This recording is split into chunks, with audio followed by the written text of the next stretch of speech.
Amplio es el tema sobre la fe inconmovible, el estilo de la vida de fe, la fe un estilo de vida, razones y motivos para vivir en fe.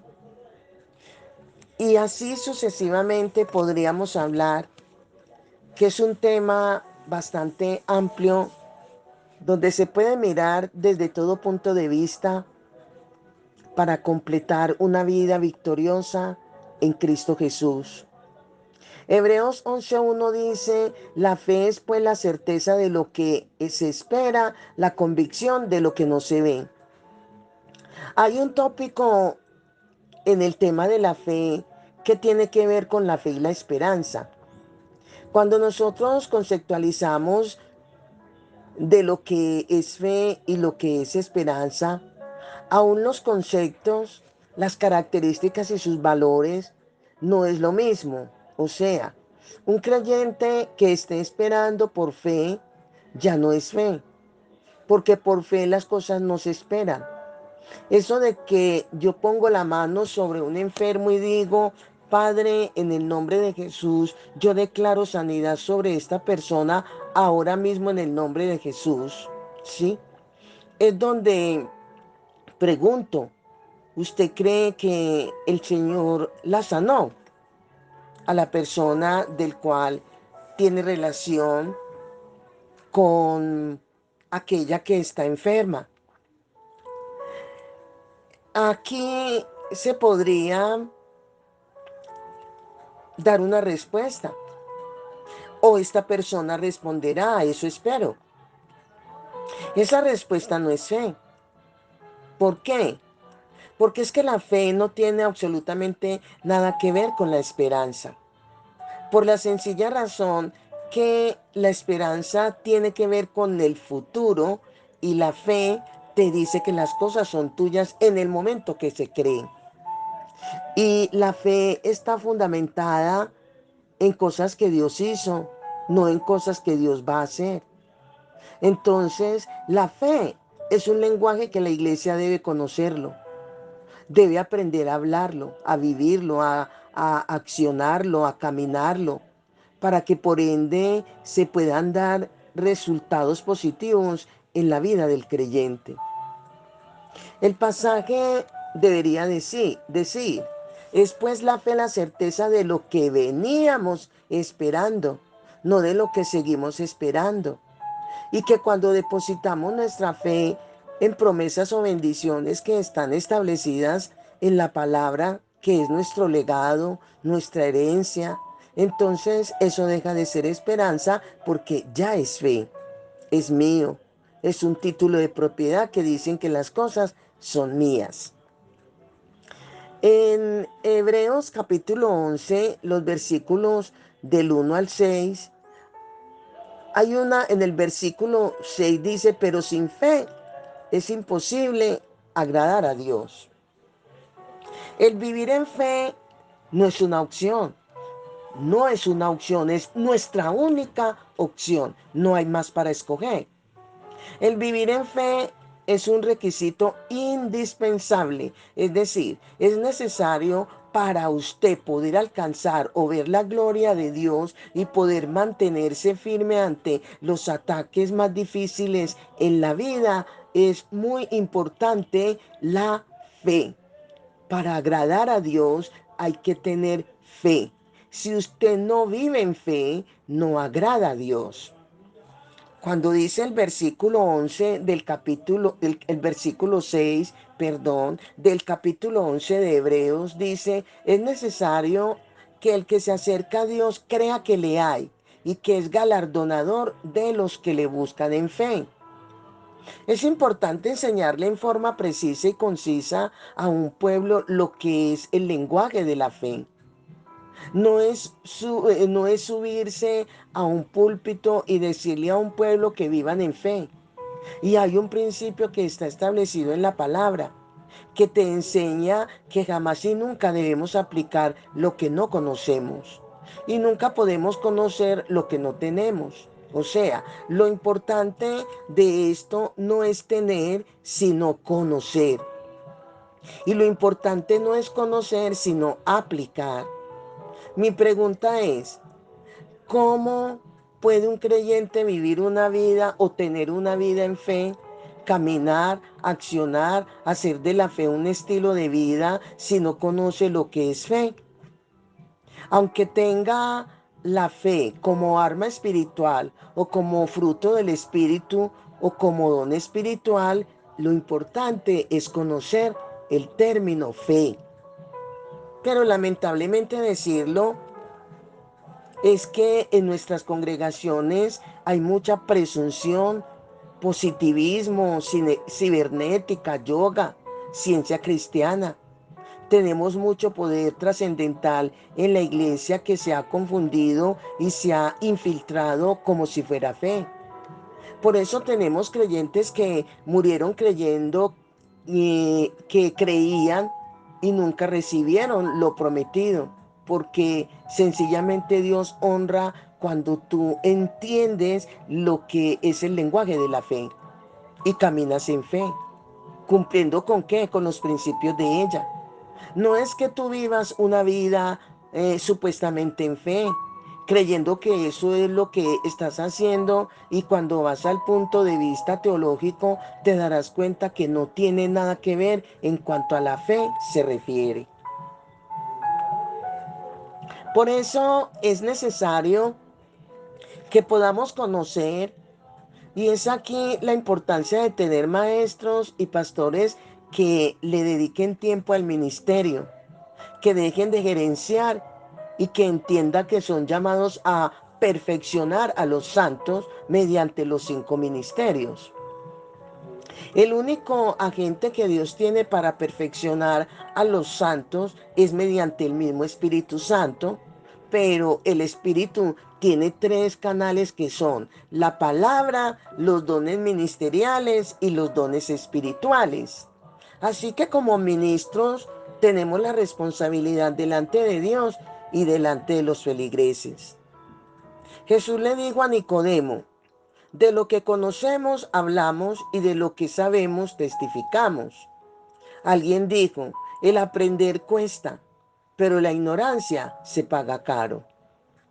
Es más fácil dominar a un pueblo o a una nación bajo la ignorancia que bajo las armas, dijo alguien, porque entre usted más ignora, más inútil es. Oseas 4:6 dice, mi pueblo fue destruido por falta de conocimiento. Isaías 5:13 dice, mi pueblo fue llevado cautivo porque no tuvo conocimiento, y su gloria pereció de hambre, y su multitud se secó de sed. Si analizamos los 2 textos que acabo de mencionar, nos daremos cuenta que la ignorancia produce cautiverio y destrucción. En contraste a eso, razón tiene Jesús cuando dijo, conoceréis la verdad y ella te hace libre. Porque lo único que pueden sacar al pueblo de la ignorancia, darle triunfo, que pueda el pueblo vivir una vida de victoria, de poder, de dominio, de fuerza y de señorío, es que la iglesia conozca su legado, su herencia, que la iglesia pueda tener su identidad en, en lo que es, en lo que tiene y lo que puede en Cristo Jesús. Es impresionante conocer y tener gente en nuestras congregaciones que fueron lavados por la sangre de Cristo. Su nombre está escrito en el libro de la vida.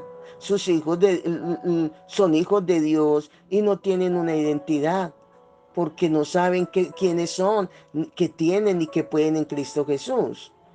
La falta de conocimiento es un elemento de cooperación que Satanás está usando ¿para qué? Para tratar de destruir a la iglesia o al creyente. Y además de ser un elemento de cooperación, lo está usando como un arma. Por eso cuando usted analiza la armadura de Dios para el creyente, que el apóstol Pablo lo presenta en el libro de en los Efesios capítulo 6, del 11 al 17, se dará cuenta que entre las armas que se le dio a la iglesia está la verdad. Dice, ceñidos vuestros lomos con la verdad. Efesios 6:14. El ceñirse con la verdad tiene que ver con conocer las verdades de Dios, la realidad de Dios para salir de la ignorancia. Donde no hay libertad es porque no está la verdad. Donde no está la verdad es porque no hay conocimiento. Donde no hay conocimiento es porque no hay visión. Donde no hay visión es porque no hay iluminación. Donde no hay iluminación es porque no hay revelación. Donde no hay revelación es porque no está la palabra. Porque la palabra es la verdad, es la revelación y así recíprocamente. He ahí la importancia de conocer la fe en todas sus extensiones para vivir en ella. Saber qué es la fe, cuáles son los pasos de la fe, saber la diferencia entre la fe y la esperanza, la fe y el futuro, diferenciar el concepto de promesas y bendiciones, conocer las verdades trascendentales y las circunstanciales para depositar fe en una de ellas, hablar del carácter de la fe, diferencia entre lo que es fe como fruto, la fe como don y la fe como salvación. La fe es una sola en sustancia y en naturaleza, pero son diferentes en operaciones.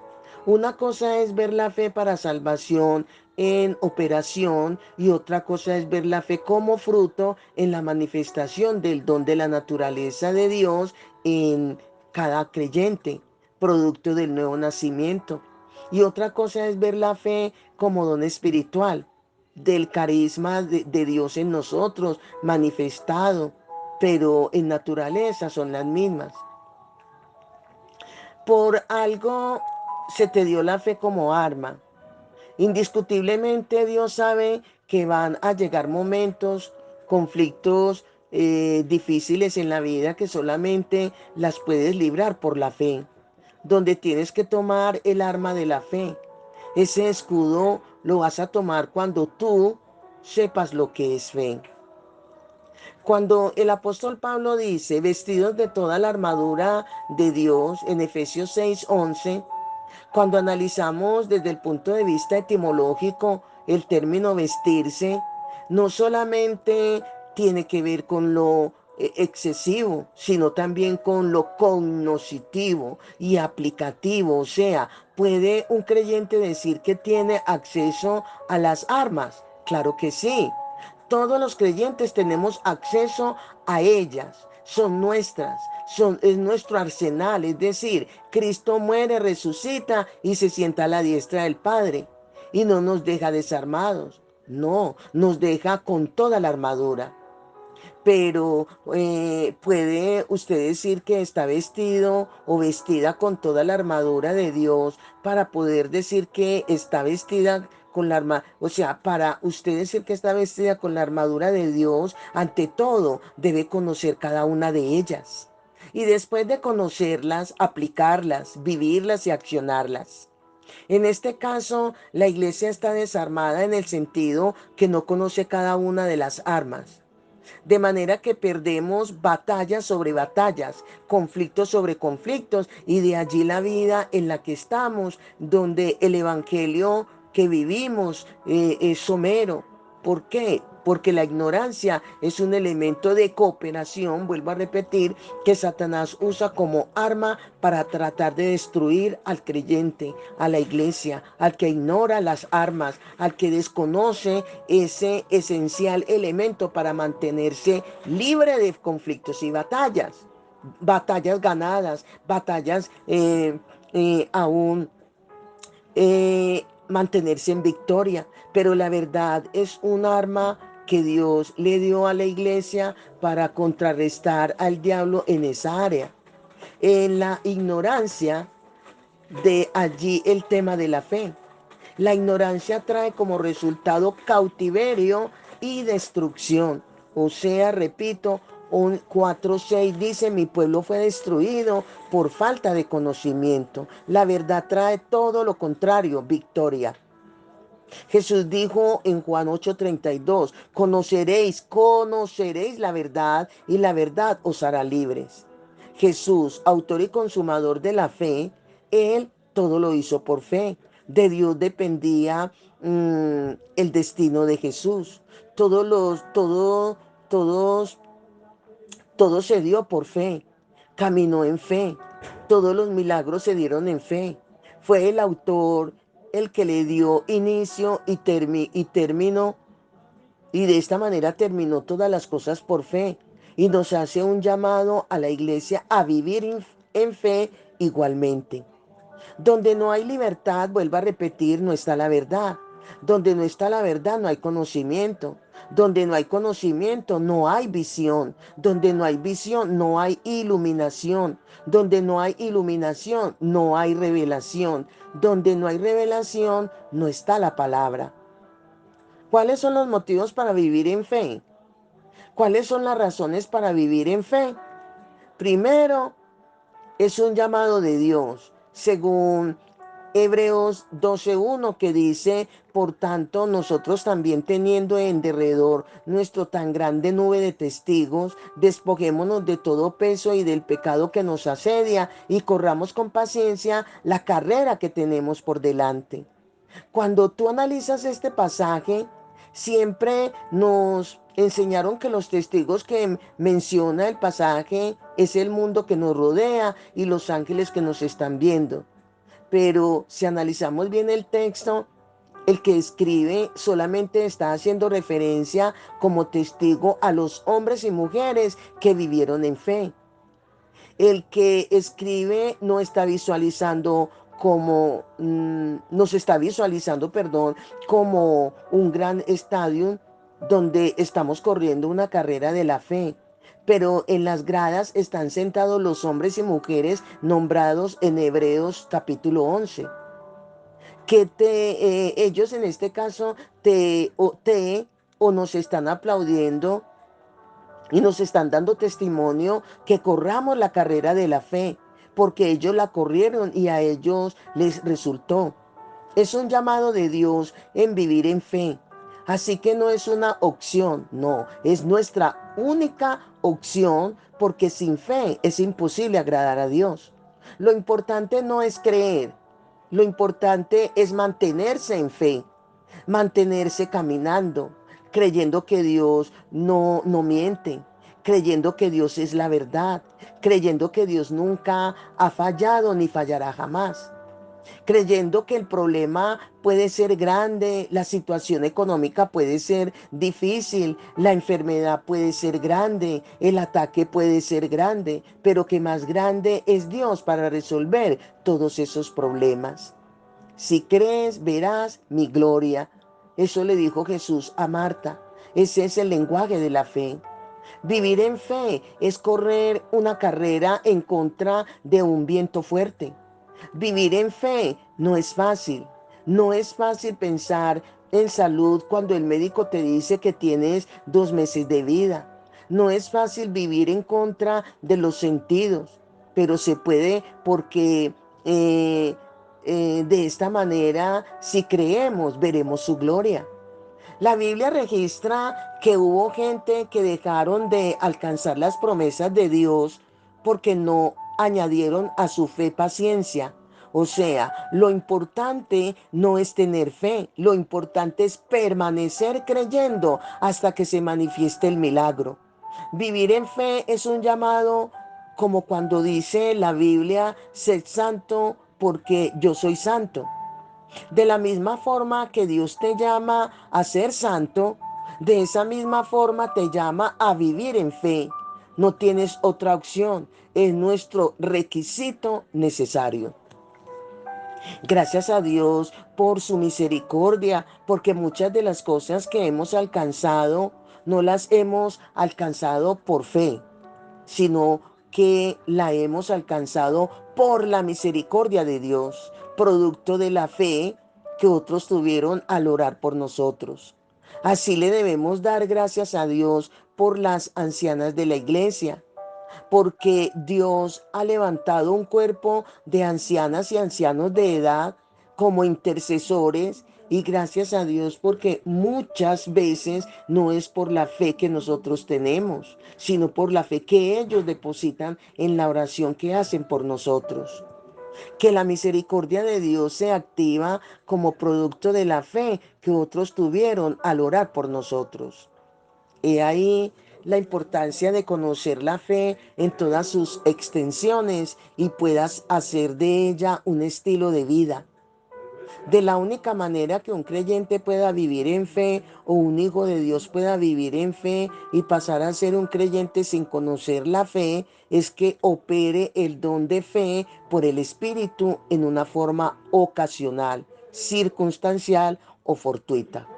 Es decir, que yo no conozca lo que es fe y Dios se mueva a través de mí, pero es cuando se manifieste el don del Espíritu Santo como auxiliar. Porque las Escrituras presentan la fe en tres aspectos: la fe para salvación, la fe como fruto y la fe como don espiritual. Repito, las Escrituras presentan la fe en tres aspectos: la fe para salvación, la fe como fruto y la fe como don. Pero hay que considerar que en sí la fe como recurso espiritual es semejante en naturaleza, pero en grados y en operaciones es totalmente diferente. Por tanto, eh, es de mirar que hay que tomar en cuenta que el término fe tiene tres aplicaciones que se ajustan al pasaje en cuestión, según lo que está escrito en el texto sagrado, y vamos a seguir desarrollando este tema de una manera muy amplia, clara y concisa, que podamos aplicarla, conocerla, aplicarla, vivenciarla y mantenernos en victoria, que es el deseo grato de Dios. Amén. Bendiciones, bendiciones.